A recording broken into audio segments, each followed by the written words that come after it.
Hello and welcome to Occupied Thoughts, a podcast brought to you by the Foundation for Middle East Peace. I'm Peter Beinart, a fellow at the Foundation. Today is May 15th, 2025, and I'm delighted to be here with Dr. Lara Jirmanus and Professor Atalia Omer to talk about Harvard, the dynamics on campus, and how they understand the two new reports Harvard recently released, one on combating anti-Muslim, anti-Arab, and anti-Palestinian bias, and the other on combating anti-Semitism and anti-Israeli bias. Dr. Lara Jirmanus is a clinical instructor at Harvard Medical School and involved in grassroots organizing, advocacy, and research for many years, addressing worker and immigrant rights in the U.S., infectious diseases in Brazil, and the impact of conflict and displacement in the Middle East. Atalia Omer is a professor of religion, conflict, and peace studies in the Kiosk School of Global Affairs at the University of Notre Dame. Her research focuses on religion, violence, and peace building, as well as theories and methods in the study of religion and Palestine, Israel. Thank you so much for being here. Atalia, let me start with you. I wonder if you can talk a little bit about the anti-Semitism and anti-Israeli bias report, and how you made sense of it as someone who knows Harvard well, and also, of course, knows Israel-Palestine well. Thank you, Peter. Thank you for having this conversation here as well. So the anti-Semitism report is really, I think that there are a few key issues that I want to highlight immediately that are very critical. The first is that the report basically is operating with IRA, the International Holocaust Remembrance Alliance definition, as its premise. This is something that is kind of implicitly articulated on page 20, but also throughout the report. And of course, Harvard only announced that it is now endorsing IRA in January 2025. So this is important to note. And in addition to that, the report appears to operate with also with the notion of Zionism as a protected category. And this is very much reflective throughout. Another really important point is about the kind of the methodology. The report relies on hearsay. It foregrounds voices of Zionist critics that effectively now have really a lot of power to reshape policies. It is and also on a general note, the recommendations of the report directly contradict the recommendations of the other report, or the report on anti-Muslim, anti-Arab, and anti-Palestinian bias. Let's take, for example, the issue of doxing. That is, in fact, the anti-Semitism report recommends that there'll be that Harvard will institute a mask ban, which is, of course, directly is instrumentalized for doxing. So the report is really conflates criticism of Israel and Israeli policies with anti-Semitism. It makes sweeping comparisons between findings of anti-Semitism that, again, is based on IRA definition and a deeply problematic methodology.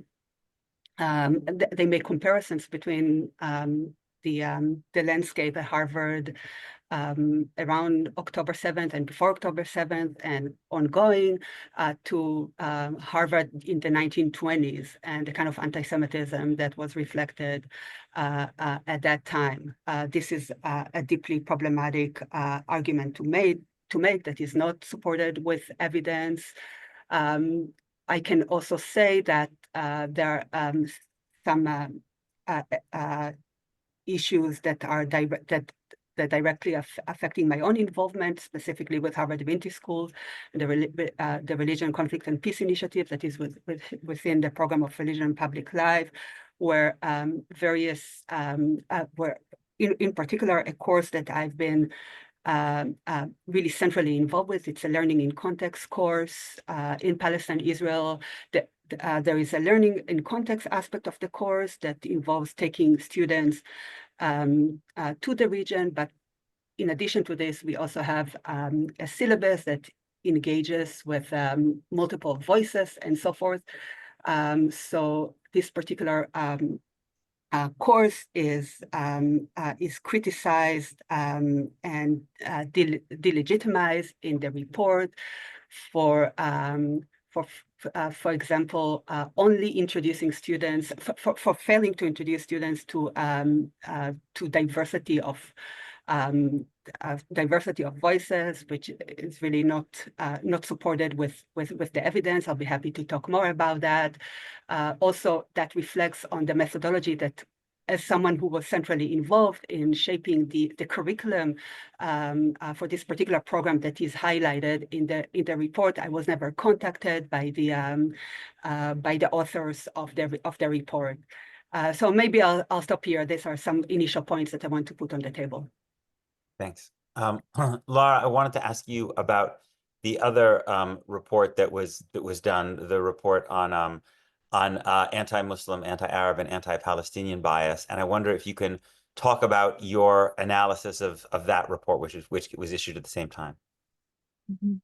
Thank you so much. As I was just, studying these reports over the past week or two, and really poring over the hundreds of pages of information, I think what struck me most of all, kind of about both reports, was that what is happening is that they have restructured an 18-month assault by right-wing billionaires to repress campus speech in opposition to genocide, which is aligned with a kind of massive groundswell of public US opinion, as a battle between two competing groups of students experiencing bullying and discrimination. And I think that, we are here today talking about the reports in part because this approach has successfully redirected the attention of the media and of folks in the country away from the ongoing killing of Palestinian civilians. And I think that this is something which, even I am actually and I'm involved in a group that has founded a coalition against this kind of growing campaign of discriminatory attacks on Muslim, Arab, and Palestinian voices and those who advocate for Palestinian human rights at Harvard. And as we do this work, we're sort of very conscious that we're not talking about the death count in Gaza, and that our silence actually impacts the numbers and the humanitarian crisis there.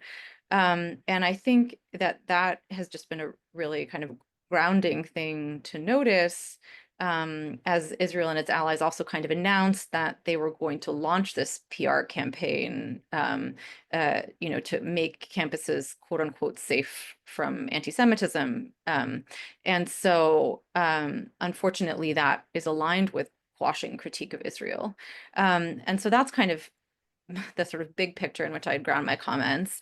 The report itself demonstrates a broad pattern of silencing and abandonment of Muslims and Arabs at Harvard, where Palestinian and faculty who teach about human rights and about Palestinian human rights feel unsupported and unsafe. Faculty specifically note throughout the report that they're unable to, or they feel like they're unable to include teaching material in classes or lead relevant discussions critical to academic research and discourse for fear of being targeted by those both inside and outside of the university. This feeling that university messages didn't mention Palestinian suffering, continue to overlook Palestinian suffering, continue to be systematically applied in a discriminatory fashion against Palestinians and advocates for Palestinian human rights. And there's also just, it happens within a context where people feel little confidence that the task force report would even matter, that the report would be read or the recommendations would be implemented. And of course, the great irony here is that recommendations have been implemented. In fact, they have been implemented before the task forces really started in earnest. After the task forces issued their initial recommendations, a central recommendation of the anti-Muslim, anti-Palestinian, and anti-Arab discrimination task force was to protect academic freedom on campus and to review the decisions around the campus rules and make sure that all rules were being enforced consistently. And that's not happening at Harvard. Even the ACLU had to inform Harvard that it was possibly, enforcing a policy with viewpoint discrimination when they barred the only Palestinian undergraduate student organization, which advocates for Palestinian rights, on the grounds of, what the ACLU called an ever-evolving definition of student organizations. So, the rules kind of change all the time for students who are advocating for Palestinian human rights, and so it feels like. And I mean, I can give numerous examples about this, so I can, but I'll do that afterwards. But just this kind of feeling that our voices don't matter. I mean, the way that President Garber and Harvard speak about this is, we did this anti-Semitism report, and then there's the other one, if they mentioned the other one at all. And I will say, with regard to the comment that Atalia made about methodology, I think it is actually important to note that there is a methods section in the task force report on anti-Muslim, anti-Arab, and anti-Palestinian bias. It's I don't think that it was intended to be, the kind of method section you would submit for peer review. Both of the reports do mention the number of listening sessions they held and the number of people with which they engaged. But a thing that is different about this task force report is that it actually does specifically mention that there was a 4-person team which analyzed the materials and developed a qualitative code book to ensure that the themes would be, evocative of all of the content presented. And then both reports, did also review this survey data, the University Pulse Survey, which I think everybody can kind of, it shows a very broad-based pattern where students of Muslim, who are Muslim, and actually, all comers, so all respondents who are Muslim on campus and all respondents who are Arab, demonstrate a significantly increased feelings with regard to the rest of the campus population of feeling that we don't belong. And this is a very familiar feeling to me as a person who was in an undergrad at Harvard, and as well as somebody that completed my master's in public health at Harvard. But, just a few kind of salient statistics. 52% of Middle Eastern or North African respondents feeling they don't belong at Harvard. And large numbers of them also feeling that their speech, that there could be professional or academic consequences for expressing one's political views. So 83% of Middle Eastern North Africans. And similarly, the numbers of Muslim students are in some cases even higher. So 74% not feeling that they are comfortable expressing their opinions, and a shocking 47% of Muslim students saying that they feel physically unsafe on campus. That number is shocking.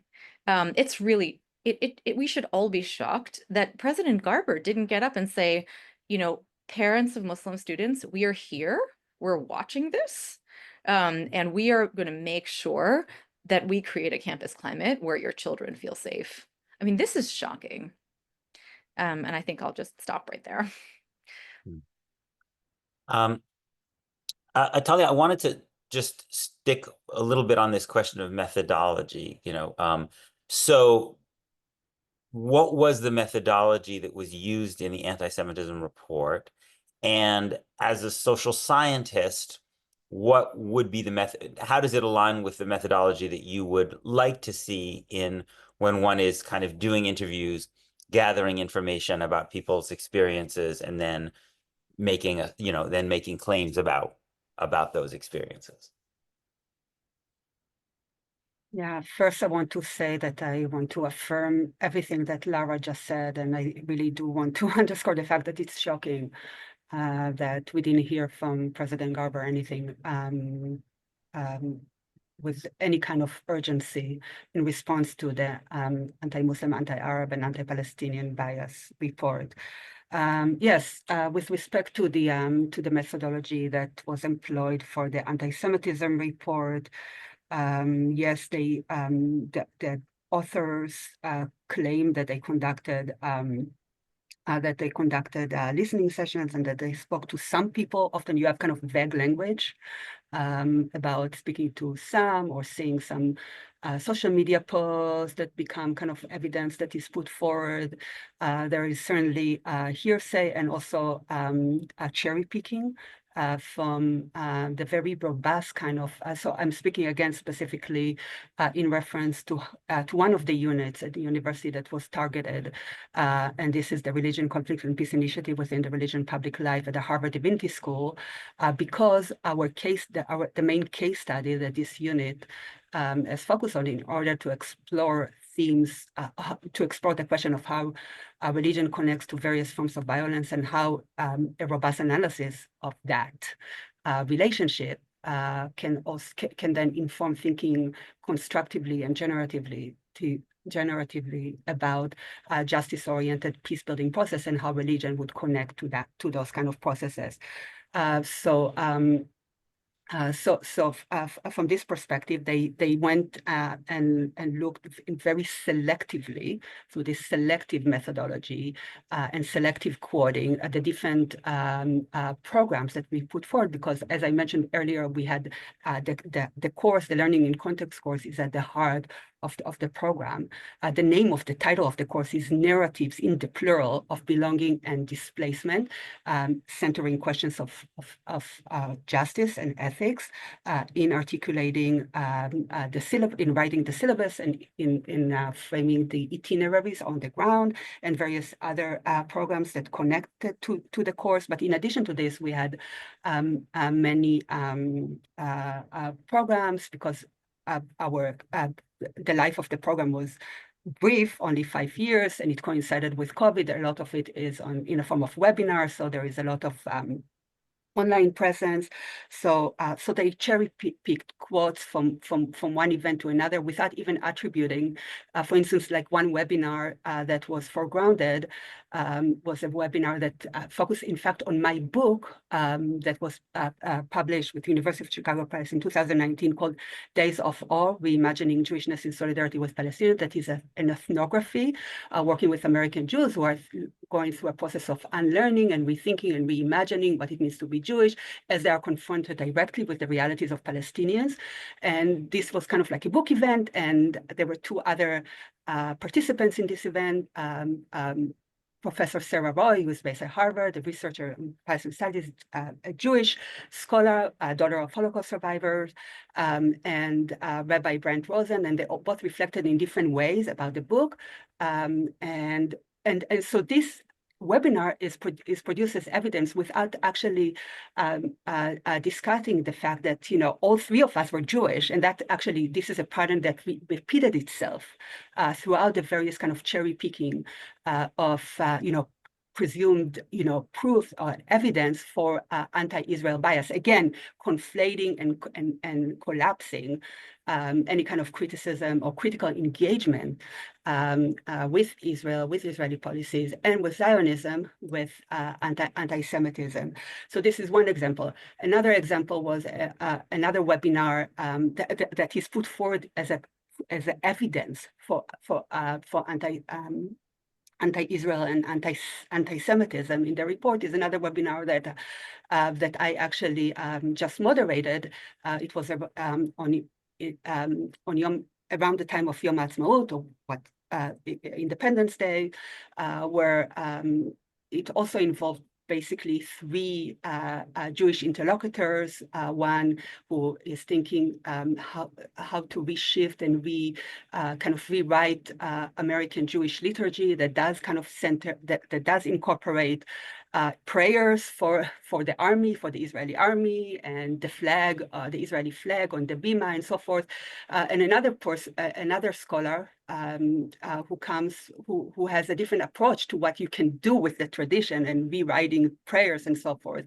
So this particular webinar was put forward as evidence for a lack of diversity,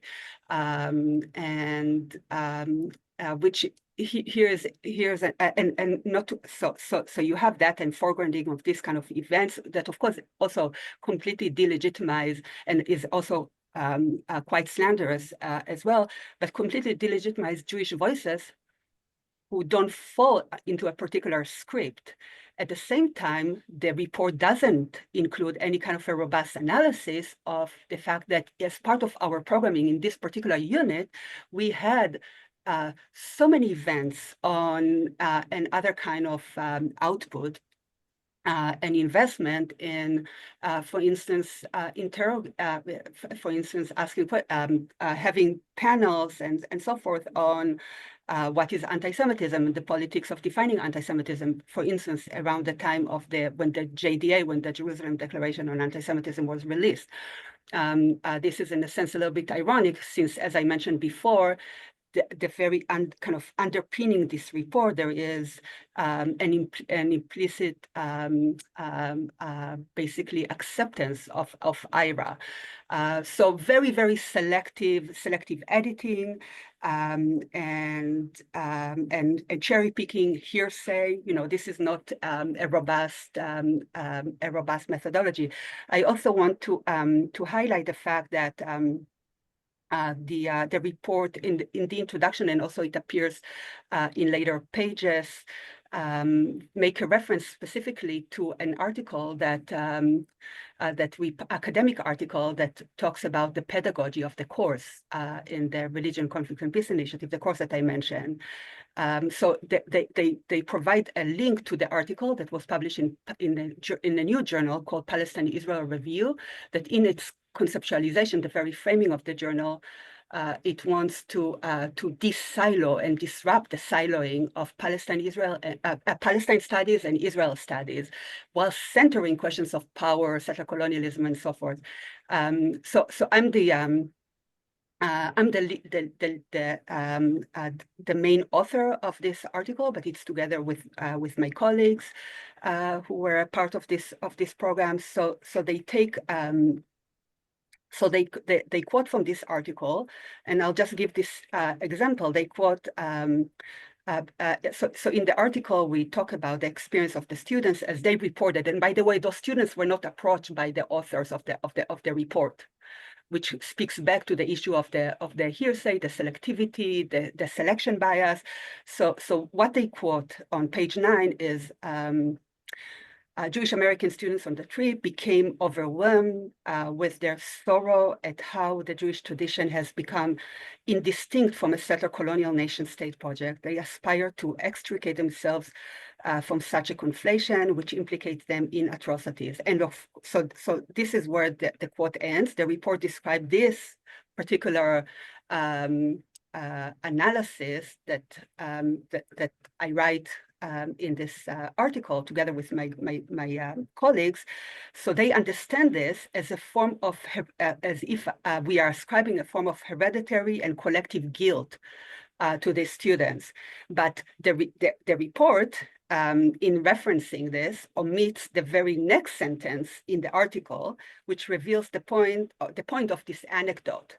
And I quote from the article that we co-authored, as we walked a few days later on Shabbat through the horrors left after the settlers' pogrom in the West Bank Palestinian village of Turmus Aya, these same Jewish students, deepened the determination to reclaim their Jewishness as a critical process of accountability to Palestinians. End of quote. So this is a form of kind of selective editing that I was mentioning, and which repeats itself over and over again, the selective editing. So it recast kind of identity affirming experience for Jewish students in this case as evidence of anti-Semitic bias. despite the fact, of course, that, again, the lead author of this particular article Right. is a Jewish person. Right. Yeah, an Israeli. Yeah.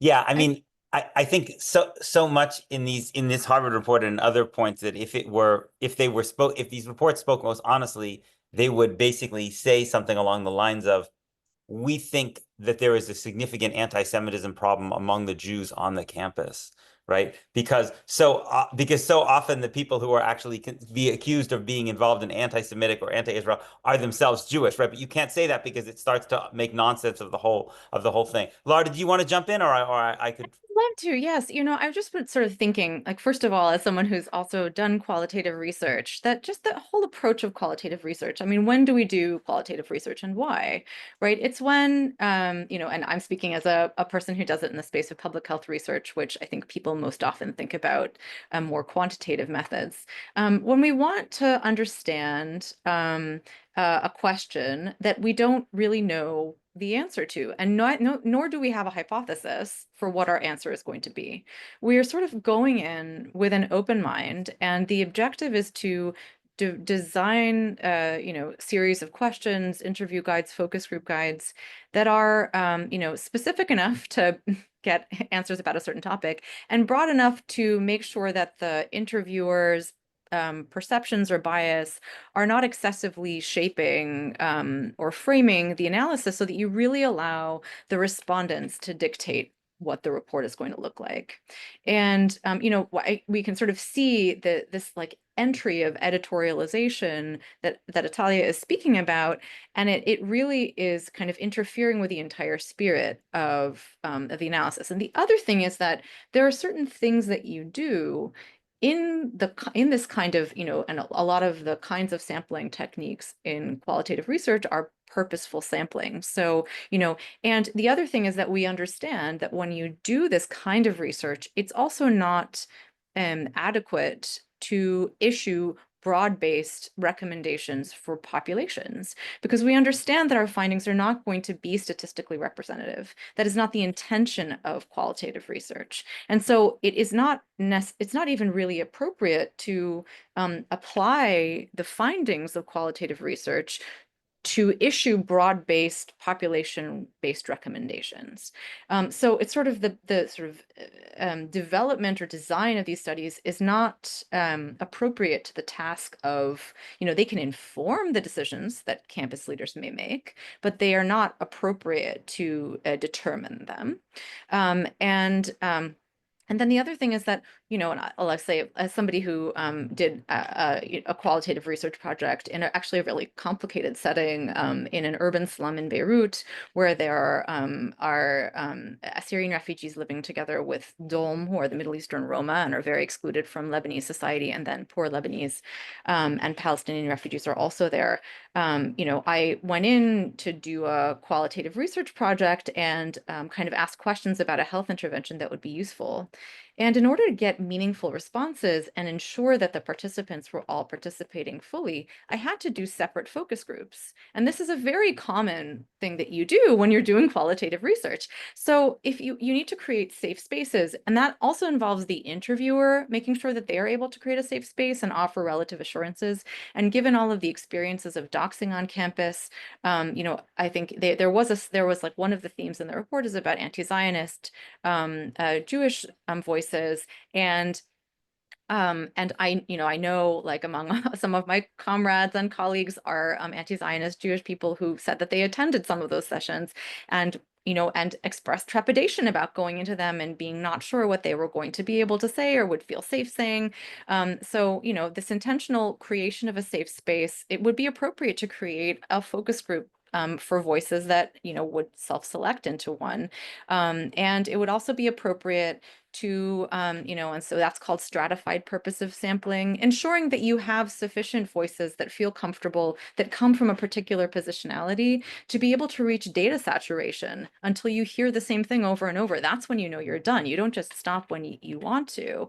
And then also using things like reputational case selection or unique case selection, doing an interview with people who've had a particular experience, because what you're trying to do is get all of the possible information of all of the possible kinds of experiences so that you can paint a very detailed and complex picture of your diverse community. And unfortunately, that the you know, I do see, like, I'll say neither report, I mean, neither report was aiming to, you know, to submit a peer-reviewed publication. I mean, and neither report reached that level of rigor. And yet I think one can be reasonably assured that at least the Anti-Muslim, Anti-Arab Racism Task Force report, you know, the reason that we do this and that we have method sections is that we want to make sure that if you repeated the study, it would be reproducible and you would get the same results. And, you know, I think that if you were to ask the Arab and Muslim, you know, task force, you know, could you please expand upon your methodology section? I'd like to see more rigor here. You know, I could be convinced that the results were reproducible because it's also very reflective of what, you know, many of our experience was on campus. But I think, unfortunately, with the other report, there's like this kind of packaging of the voices of anti-Zionist Jews or Jews who just simply identify as not. And you know, I think that the word anti-Zionist has also kind of you know, become so politicized that it's hard to talk about. But is it possible to kind of be critical of Israel and have your voice included at Harvard? And the greatest irony is actually when you take a look at the voices of individual people, and this is something that came up, you know, in this new organization that we've just founded called Harvard United for an Inclusive Community. On Monday, we held a press conference, and one of our members is Avi Steinberg, who is the son of Bernie Steinberg, who was the director of Harvard Hillel for 20 years.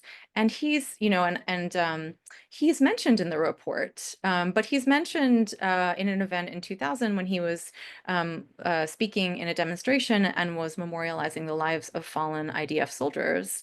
And he wrote an op-ed in 2023, which was very powerful and widely shared, which was titled "Stop Weaponizing." It was "For the Sake of Jewish Safety, Stop Weaponizing Anti-Semitism."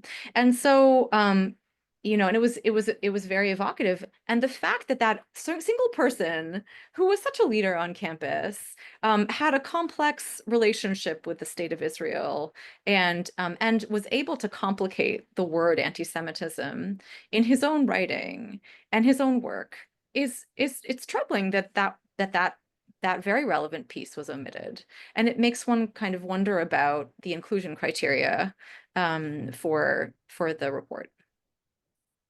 Atalia, I wanted to ask you about this category of anti-Israeli bias. So the report is not only of anti-Semitism, it's also anti-Israeli bias, suggesting that that's something different and something that, you know, that Harvard should think about. And I'm particularly interested in asking you this because you yourself are Israeli, you're right, and so you were at Harvard for quite a number of years, so you have the experience of being at Harvard not only as a Jew but also as someone born in Israel. And I'm curious what you think of the category, whether you do think that there are particular issues that are confronted by Jewish Israelis at Harvard as opposed to Jews from other places, and what your own personal experience is as Israeli as an Israeli as Harvard, and how do you make sense of this?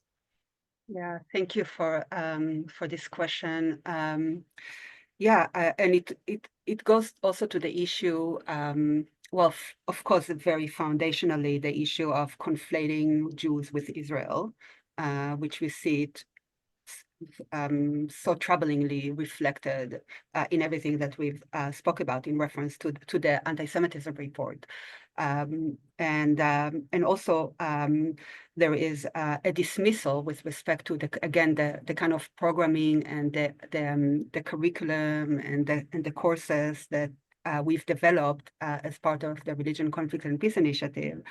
There is a kind of a dismissal of Jewish perspectives that are critical of Israel, that are anti-Zionist, kind of like a dismissal of our voices as non-mainstream, and which is, of course, like just a broad dismissal of so many people, including Jewish Israelis, from from the people who, for instance, Yuval Avraham, everybody knows about No Other Land and the kind of co-resistance work that is happening to breaking the silence, to some of the fellows that we brought into the Harvard community and that so deeply enrich the educational experience of students, like Rami Younes, who produced the film Lid, which is all about radical imagination in Palestine, Israel, or Noam Schuster Eliassi, or other activists, Arab, Jewish, Ethiopian activists, who make connections, who broaden their perspective, so all of these voices are dismissed as somehow not falling within a the acceptable narrative. And I wanted to just be I think it's very important to be very kind of textual and be grounded in this particular instance, the text of this report. And we just want to highlight the conclusion, how the authors start the conclusion for the report on page 172, and then it goes on. So they start, so just the opening statement is for Israeli students, so that goes to your question, Peter, and many Jewish students at Harvard, particularly those who believe in a right of the Jewish people to a state of their land of origin, the consequences have been dire, especially since the attacks of October 7th, due to aspects of their identity, including their religion and national origin. These students have faced bias, suspicion, intimidation, alienation, shunning, contempt, and sometimes effective anti-Semitism. So there are so many things to unpack and to interrogate in this statement. I'll just highlight the fact that just the very statement for Israel's turn many Jewish students to deny who believe, so they have this sincere belief that of the right of the Jewish people to a state of their land of origin. Of course, this completely deny the Palestinian story. I mean, today we are recording this on Nakba Day. It denies the Palestinian experience. It also is kind of a move to this anti-intellectualism, where we are not allowed to use, and throughout kind of the report, we have all those like words and concepts that are kind of excommunicated, like apartheid, which is completely evident. I mean, there is like a whole mountain of evidence-based reports of, about apartheid being applicable category, legal category, to describe the reality in Palestine, Israel, in historic Palestine, settler colonialism, which describes exactly that sentence of like this, return to the land and the right to be in the land happened historically, and it happened through replacement and displacement and domination and now destruction of Palestinians. So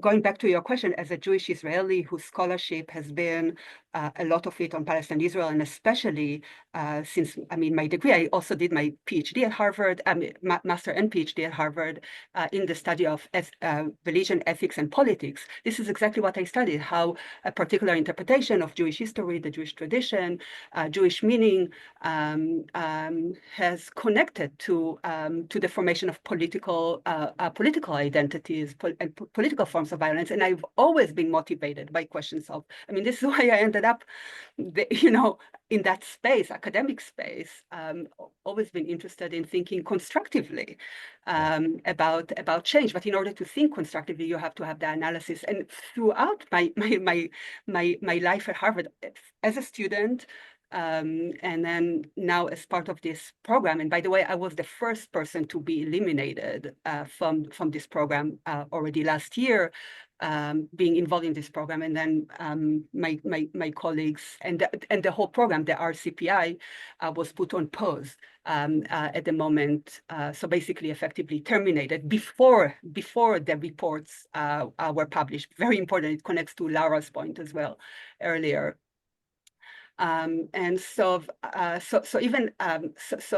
is a long legacy in history of a long legacy at Harvard of gatekeeping, of monitoring, of controlling the narrative, and even when my prospectus for my dissertation was put up for a vote at Harvard, like a long time ago, it almost didn't pass the vote. I mean, it passed because I had a very strong chair of my dissertation, Professor David Lill, and who wrote a very strong piece in support of what kind of my proposal, my dissertation, is a form of scholarship, but there was a very strong push against it. So it's really devastating for someone who really wants to think about questions of justice, that as a Jewish Israeli, both as a student and as a scholar in that space, that you are being dismissed, the scholarship is being discredited, and especially, it's so troubling because there is so much evidence to support the scholarship. Yeah. Thank you. I want to just ask you the last question, and it kind of plays off what Atalia is saying about to what degree you think that having a report on anti-Muslim, anti-Arab, and anti-Palestinian bias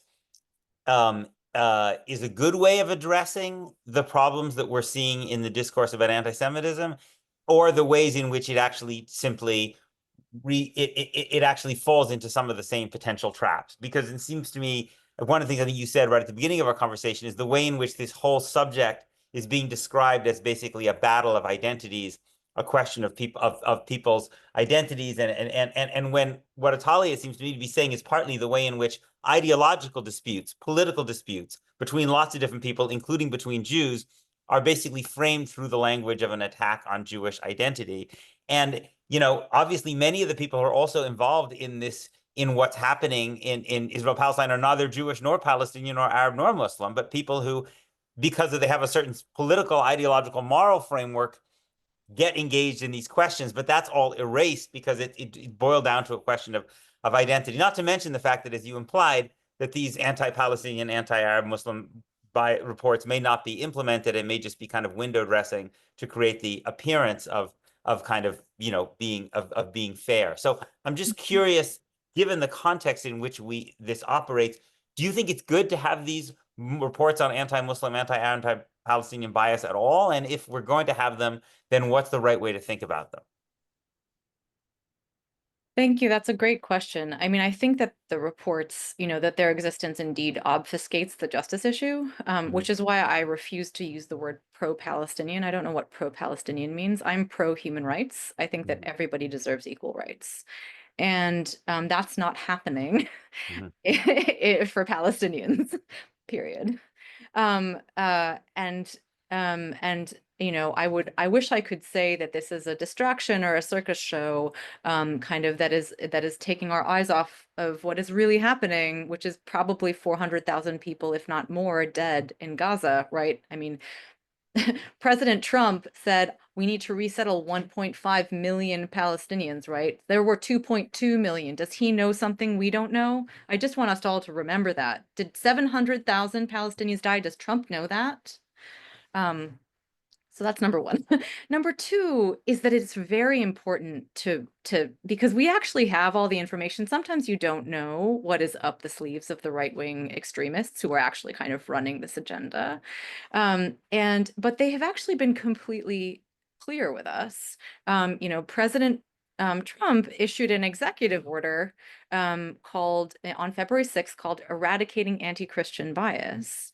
And I just think that it's so important to see all of this in context, because they're simultaneously, and they meaning like this kind of right-wing extremist wing of the Republican Party, is weaponizing the victories of the civil rights movement and the Civil Rights Act of 1964, which is incredibly ironic, and it should make the American people livid, because it's the legacy of Dr. Martin Luther King Jr., and people care and understand that civil rights is important, and they're using that framework to destroy diversity on campus, inclusion, equity, and accessibility. And the reason that I'm bringing this and making this connection here is that it's actually written out completely in the new NIH guidelines for funding. So the new NIH guidelines make funding for NIH-funded research contingent on some kind of a declaration that the researcher or institution does not engage in boycott of Israel or any work on discrimination, diversity, equity, inclusion, or accessibility. So these things, all of these marginalized identities and groups have been kind of pooled together and kind of slated for erasure. And then this same sort of framework is being used to protect supposed Christians from supposed discrimination. And the same framework is being kind of applied in this situation, sort of purportedly to protect Jewish voices. But we can see that it's protecting kind of certain versions of what is kind of convenient for this right-wing approach. And then others are being left by the wayside. And I just think that it is very important to be aware of this pattern, because we're stepping right into it. And universities like Harvard, which are being paraded nationally as sort of free speech warriors, long before these reports were out, and in the midst of writing them and after the fact, have been erasing and eliminating programs kind of on this pretext of bias. But they're also creating precedent. They're creating precedent for eliminating programming about human rights, that is critical about colonialism, and sort of inserting what is so-called viewpoint diversity to make sure that we don't teach about racism anymore, or we don't teach about gender, or we eliminate. I mean, one of the first things that Harvard did when Trump took office was eliminate the transgender inclusivity policy on the athletics website. So all of these marginalized groups are being eliminated under attack under the same premise. And the Palestine exception is not an exception at all. It's actually a blueprint for a right-wing billionaire takeover of the university.